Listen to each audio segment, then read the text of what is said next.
namin sa'yo, you lead us para labanan ang korupsyon.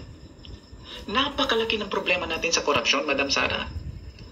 Pero pinabayaan nyo kami. In the first place, kung bakit nakarating ang mga yan dyan sa posisyon ay dahil sa inyo. Correct. You are a great influencer. Yes. No? You were able to influence us to vote for these people. In fact, yung Tingog Party List, sinusuot-suot mo ang kanilang damit, ang t-shirt na binigay nila sa iyo na Tingog Party List nung panahong nakaraang eleksyon. And that's why they win. Ngayon, kinakalaban ka. At kasama sila dyan sa nangyayari, Resolution 10, insertions and everything dyan sa House. So, pabayaan na lang ba natin yan? Dahil lang nasaktan ka, emotionally distressed ka because trinaydor ka nila at wala silang utang na loob. Sinabi na namin yon. Talagang traidor ang mga taong yan at walang utang na loob. So, dahil doon nasaktan ka emotionally, pabayaan mo kami sa war against corruption? We are calling you to lead us. Yes. On war against corruption. Napakaraming problema ng ating bansa. And one of it is corruption, madam. Baka pwede naman. Payong kuya, day, palihog lang. Tabangin ni mo ani. Why? Because we need leader. Kailangan namin ng isang leader na tulad mo. Sasabihin mo ngayon, hindi kasi, may mga allegations din laban sa'yo. I'll show you. Here it is. Para makita natin kung ano ba talaga. Yan. Detailed Analysis Opinion Assessment or DOA. Sino ang lesser evil leader? Data comparison tayo. OBP DepEd, OP, Upper House, Lower House. Tingnan natin. Yung confidential fund na disallowance mo is 125 million lamang. Ang OBP disallowance sa DA pa lang 5.9 billion na. Sa Upper House, merong 11.01 billion ang net, no, NEP.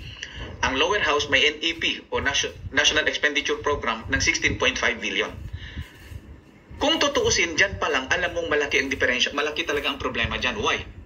Because itong Upper House at Lower House, i-clear lang nila yan sa pamamagitan ng Resolution 10. At hindi natin nakikita ang mga resibo niyan. Correct. The same as yours, dyan sa confidential funds disallowance. Pero may naipakita ka, naayos mo yan, alam namin.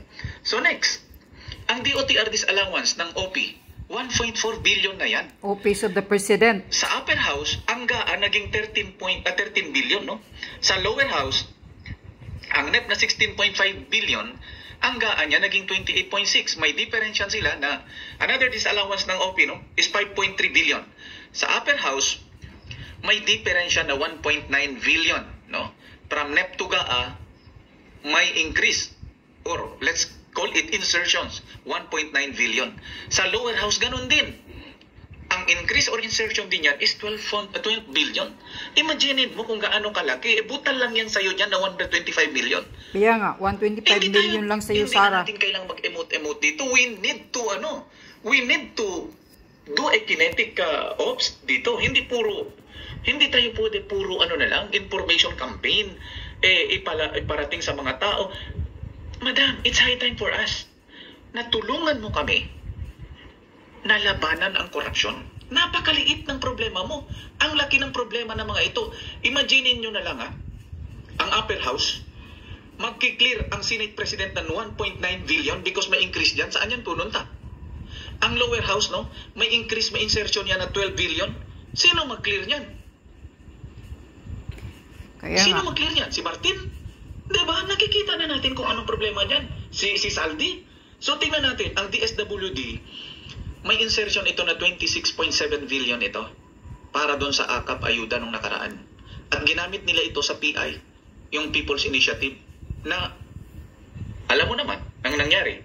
So, dito naman, sa DPWH, may insertion din sila dyan na 175 billion. So, kung titingnan natin, napakalaki talaga ng problema ng OV or either OP, Lower House. Kasi itong Upper House, mukhang hindi ito mahilig sa insertion. Ewan lang natin. Pero merong insertion Office yan. of So, the tingnan natin President ulit. yan, Balikan natin. Kay Madam BP, 125 million lang ang pinag-usapan dyan. And so far, karamihan dyan na cleared.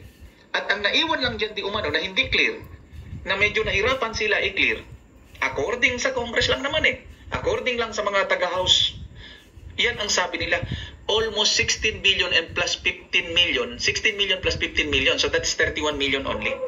Hindi pa nga umabot sa threshold ng plunder. So, tingnan nyo mabuti.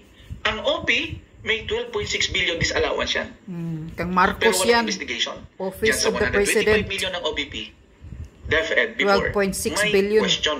Talagang iniimbestigahan nila sa House. Yung upper House, may 13 billion yan ngayon na i-clear nila sa Reso 10 lang. At ang lower house, may i-clear din yan na 28.6 billion through Resolution 10. Sino kaya ang nagmamalinis dito? At sino kaya ang mga santong kabayo at banal na aso na panay ang imbestiga dito sa OP at sa former president samantalang sila ang may pinakamalaking problema? Correct. Di po ba? Yung pera ng insertion, so ang dami niyan.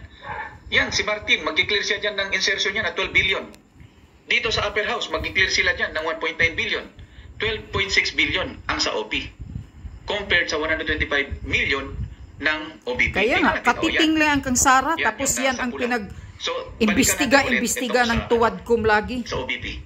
Nag-request ito noong October 2022 ng confidential fund. Noong panahon na yon, sila ay unit team pa.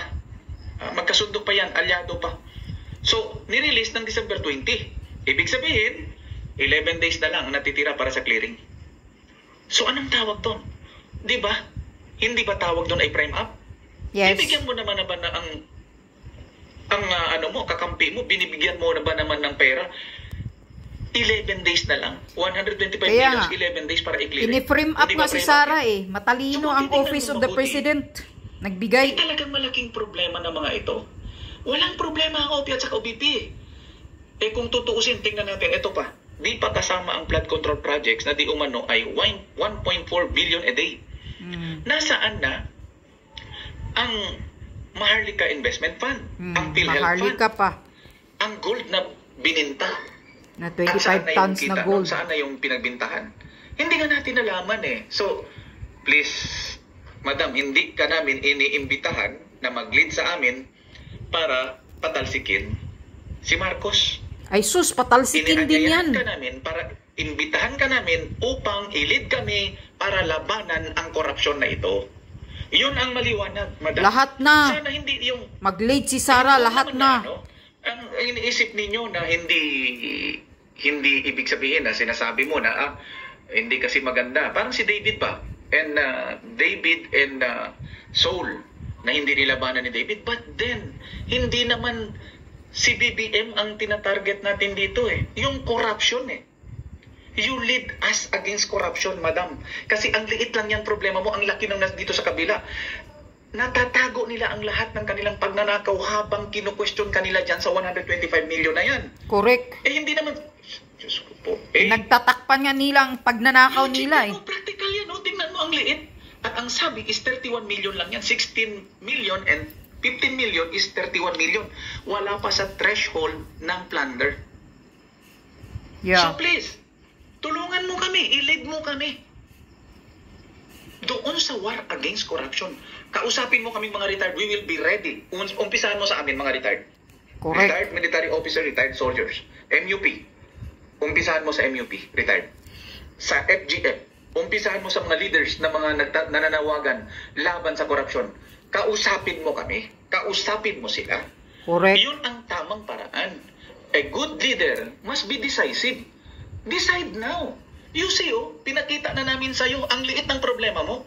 Actually, wala kang problema eh. Pero ang laki ng problema sa OP, ang laki ng problema sa upper house, ang laki ng problema sa lower house.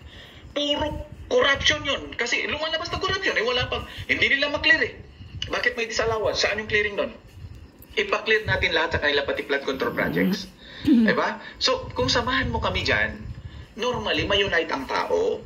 Meron tayong isang issue na labanan.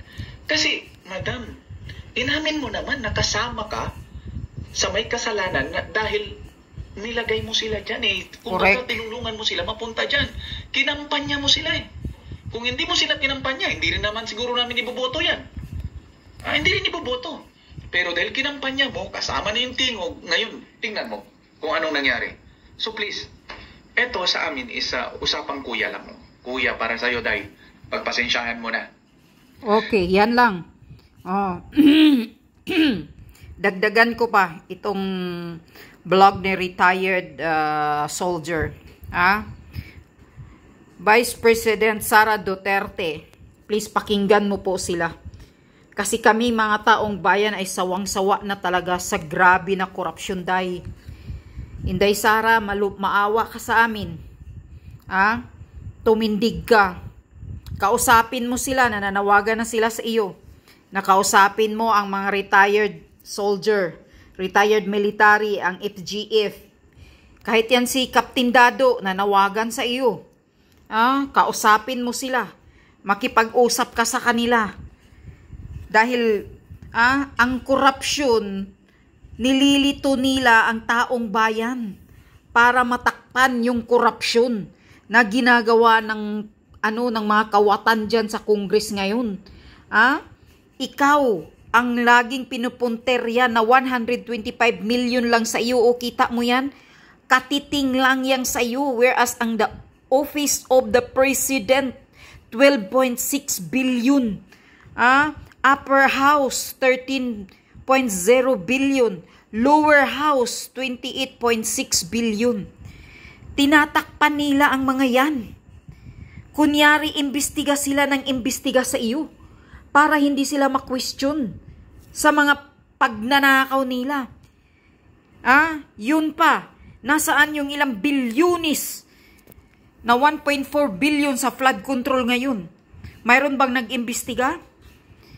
Kaya Inday Sara, makinig ka po sa mga retired general na nananawagan sa iyo. Tumindig ka. You have to lead us. Lead the Filipino people dahil ikaw ang Vice President at ikaw ang inaasahan namin. Wag ka nang matatakot, nasa likod mo kami lahat. Nananawagan na lahat ng mga retired PME year, mga generals yan. O ito, si retired soldier, na makipag-usap ka sa kanila para malalaman mo kung ano ang plano. Lahat ng korupsyon na ginagawa ng gobyerno ngayon, tinatakpan nila sa mga Duterte na mga investigasyon para linlangin ang mga taong bayan, para ipapalabas na ang mga Duterte mga kawatan.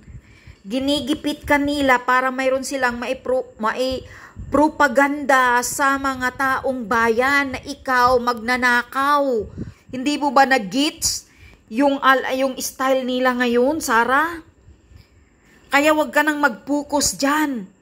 Tumindig ka, you lead us, makipag-away tayo. We have to fight the corruption. Magsasalita ka ng tudo-tudo. Titirahin mo sila. Alam kong alam mo. Alam namin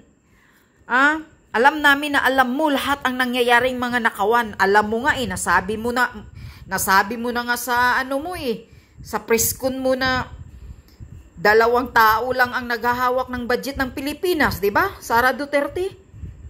Sabi mo si Martin Romualdez lang at si Saldico ang naghahawak ng budget ng Pilipinas. So meaning alam mo ang lahat. So titirahin mo na sila, makipaggera ka na sa korupsyon. Focus ka sa korupsyon, Inday Sara, dahil yan ang gusto namin.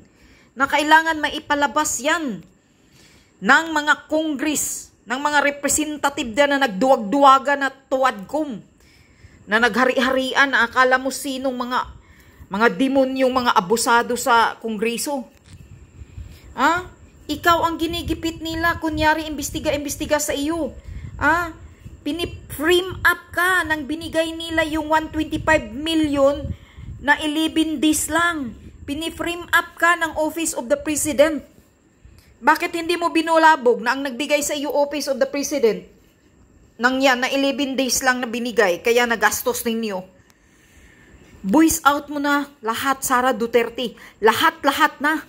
Ikaw ang kailangan namin. Sana marinig mo ang lahat ng mga boses ng mga ordinaryong Pilipino, pati itong mga retired, mga soldier, military na nawagan na sa iyo, makipag-usap ka daw sa kanila. You have to lead now and act now. Huwag ka nang magpadahan-dahan pa, Sara Duterte. Yun lang.